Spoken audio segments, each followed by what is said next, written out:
قرآن حکیم میں اللہ نے کہا کہ شروع میں سب مواحد تھے، پھر بت پرستی نکل آئی۔ خادم حضرات، جب ہم ہسٹری پڑھتے ہیں، ریکارڈڈ ہسٹری پڑھتے ہیں، جب ہم پیچھے جا کے دیکھتے ہیں تو تمام کے تمام ہمارا واسطہ علم الاسنام سے پڑتا ہے۔ وہ ایرین مائتھالوجی ہو، گریک مائتھالوجی ہو، انڈین مائتھالوجی ہو، اسکینڈینیوین مائتھالوجی ہو، جس جگہ بھی ہم پیچھے جاتے ہیں تو ہمیں بت دیوی دیوتا نظر آتے ہیں، جس کی بنیاد پہ آج کا اینتھروپولوجسٹ یہ ڈیسائیڈ کرتا ہے کہ شروع میں تمام لوگوں نے ضرورت ذات کے تحت کچھ بت گھڑے، ان کی پرستش کی، پھر ان کو توڑا پھوڑا۔ بڑا مشہور مصرع ہے پرشین کا کہ تراشیدم پرستیدم شکستم، میں نے خود ہی بت تراشے، خود ہی پوجے، پھر ضرورت نہ رہی تو ان کو توڑ دیا۔ مگر قرآن کو دیکھو تو قرآن بڑی عجیب اور مختلف بات کہتا ہے کہ شروع میں سب مواحد تھے۔ خادم حضرات، صداقت کتاب اللہ کی صداقت ہے۔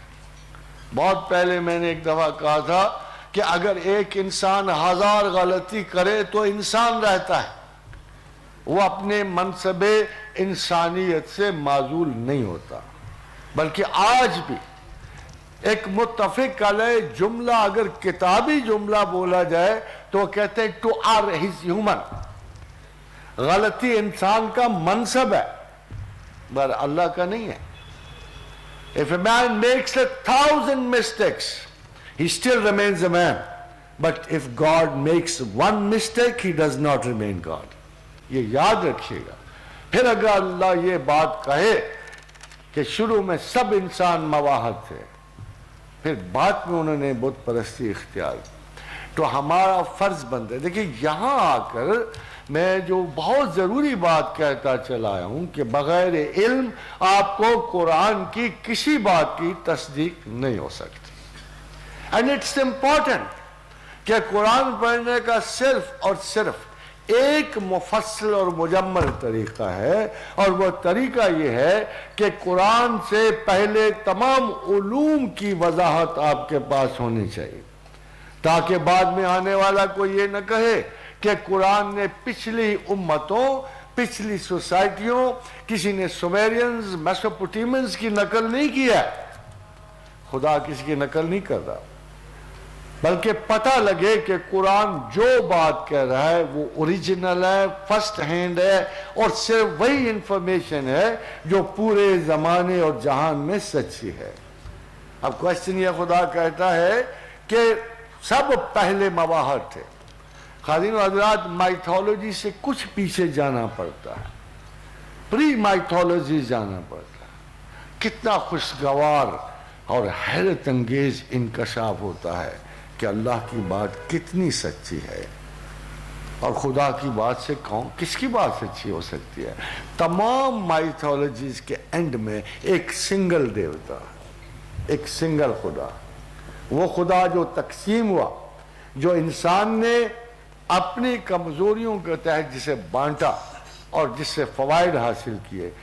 گریک مائتھولوجی کی ہیرارکی میں جو 5 بڑے خدا ہیں، جس میں زیس ہے، ہیرا ہے، ہیفاسٹس ہے، ہرمیز ہے، یہ سارے خداؤں ایک خدا کی پیداوار تھے، جس کو ہم کرونس کہتے ہیں۔ یہ کرونس کی اولاد، اس سے پیچھے کوئی خدا نہیں۔ Single God which has been executed, distributed, divided into a family of gods, and then slowly or gradually they spread into the multitudes. یہ ایک خدا سے نکلے ہوئے ہیں۔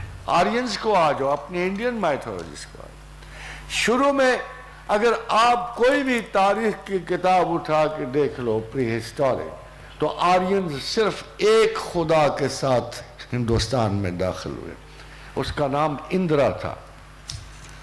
Indra was known to be the god of thunder and the god of swarg. دو اس کے aspect تھے جو آج بھی ہر خدائے مطلق کے ہیں۔ وہ خدائے کائنات تھا، وہ جنگ و جدل کا انعام و اکرام کا خدا تھا. اگر میں تمام اسپیسیفکلی تمام انڈین ون گاڈ اندرا کے اگر میں اسپیسیفیکیشن محدود کر دوں تو آپ کے قرآن کے ایک لفظ میں آ جائیں گے یا ذل جلال والاکرام. کہ ہندوستانیوں کا یا آرینس کا وہ ایک خدا واحد جسے ہم اندرا کہتے ہیں وہ جلال و اکرام کا مالک تھا، اور یہی اس کی تعریف تھی. خواتین حضرات، جو ہی وہ ہندوستان میں داخل ہوا، قدیمی نسلوں نے اس بیچارے کو کمزور سمجھا. کام بڑا تھا اللہ کے ذمہ، انہوں نے 2 بیویوں سے دے دی. ایک کا نام متھرا، ایک کا نام ورونا تھا. اگر آپ عمر بن لہی کا قصب دیکھیں جہاں خداوند حبل کی پرستش کر رہے تھے لوگ، اپولو گاڈ چلتا چلتا عرب میں آیا تو وہ حبل بن گیا اور اس کا نام حبل رکھا گیا. مگر اگر آپ اس سے پہلے دیکھیں تو یہ بنو ابراہیم تھے اور خدا واحد کے قائل تھے، اسے مانتے تھے. مگر عرب کہتے تھے خدا بیچارہ تھک بھی تو جاتا نہیں. اس کو آرام دینے کے لیے 2 خواتین اس کے پلے ڈال دی تھی. لات اور منات کی پہلی دیویاں تھیں جو خدا کے ساتھ اٹیچ کر دی. خدا ہمیشہ سے اس حقیقت کو بیان کرتا رہا کہ تم نے سب سے پہلے، اس کا مطلب یہ ہے کیوں خدا واحد تھا کہ سب سے پہلا انسان جو ہے he was properly guided, instructed, educated by Almighty Allah.